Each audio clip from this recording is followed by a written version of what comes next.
So we got some interesting news here. The PlayStation 4 just outsold the PlayStation 3 at the end of November. So, the week ending November 24th, the PlayStation 4 sold about 1.6 million units, which brought its lifetime sales up to 88 million units sold. Compared to the PlayStation 3, which total lifetime sales is about 87 million. So you got a 1 million unit edge with the PS4. Now the PS4 has been winding down over the years, but obviously during Black Friday, during holiday seasons, sales pick up. But I think next year you're really going to start seeing people PS4 not really selling that well because most people already have one and they know the next generation of consoles are coming out very soon. Because in 2019 we're going to start hearing official news from Sony and Microsoft about their next generation consoles. So the PlayStation 4 is probably not going to sell much more than it already has. It might go up to 90 million, but I don't think it's going to be like huge. Like it's not going to go up to 100 million or anything like that. I just wanted to share my thoughts about this because I think it's pretty interesting. Because I think what interests me is that it took this long for that to happen, right? Because the PS3, it lasted from about 2006 to 2013, so it had 2 more years than the PlayStation 4. So the PlayStation 4 was able to beat the PS3's lifetime sales by 2 years. Like they were able to do what the PS3 did in 5 years. I mean, what the PS3 did in 7 years, the PS4 did in 5 years. Sorry, I'm like not making much sense right now, but you get what I mean now. So the point I'm trying to make is that I'm kind of surprised that it took this long for the PlayStation 4 to catch up to the PS3's lifetime sales, because as we all know, it took a very long time for the PS3 to really get off the ground.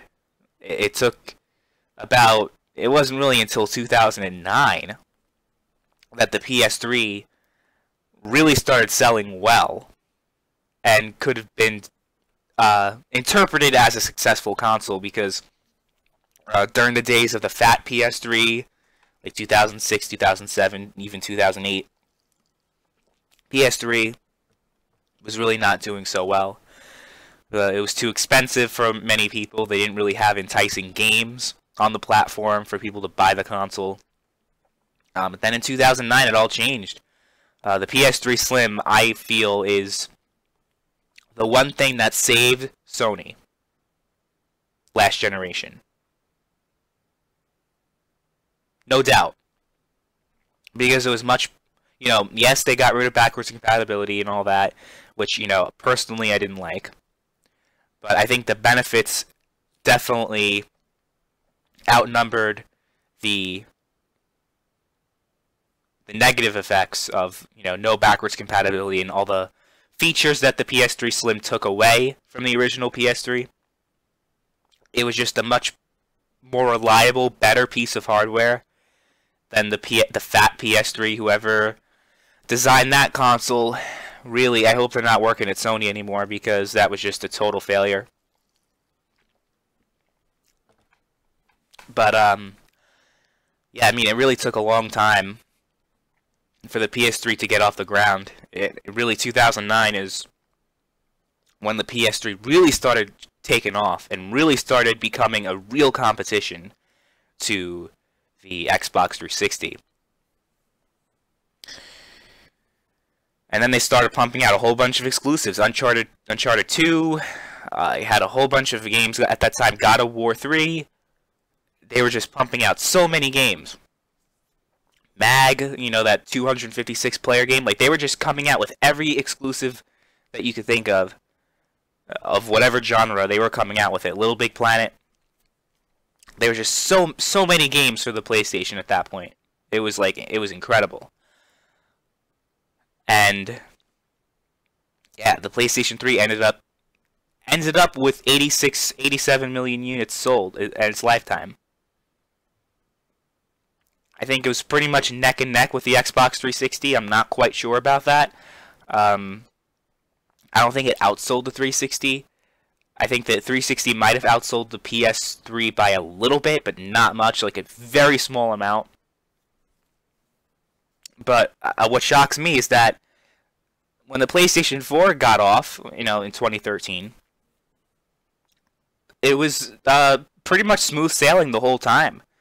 The PS4 never really had serious controversies with, the hardware being too expensive or anything like that.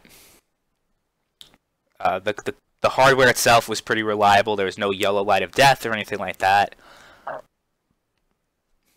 And, they had pretty good games the whole time.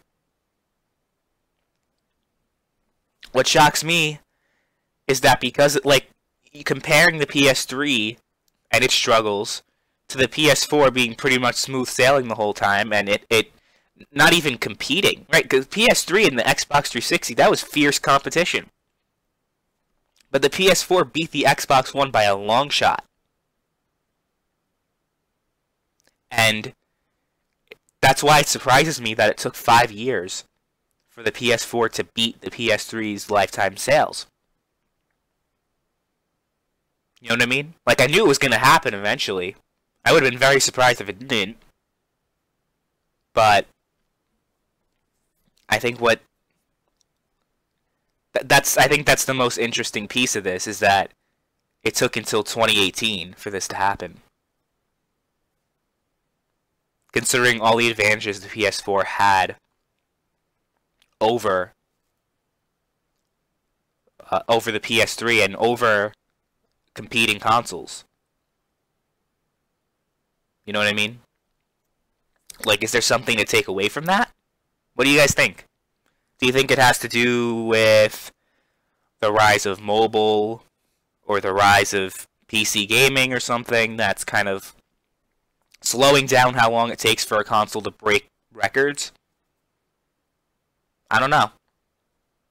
You definitely can't say consoles are dying, because 88 million units, no matter what you say, is a big accomplishment. Without a doubt. But nothing like the PS2. I mean, the PS2 really, a lot of its sales are attributed to it having a built-in DVD player at a time when DVD players were very expensive. So they kind of commercialized the DVD player. So they had that mainstream aspect going on for it. And then the PlayStation 4, it just, you can't catch up to the PS2 or the Wii. Those are just once in a lifetime, well, I guess twice in a lifetime consoles. I don't know. What do you guys think? Are you surprised it took this long? Or you think that's just, it's about right? Does that just, does that show how amazing Sony's comeback was last generation more than anything? Or does it show maybe a decline in the console market? What do you guys think? Let me know in the comments down below.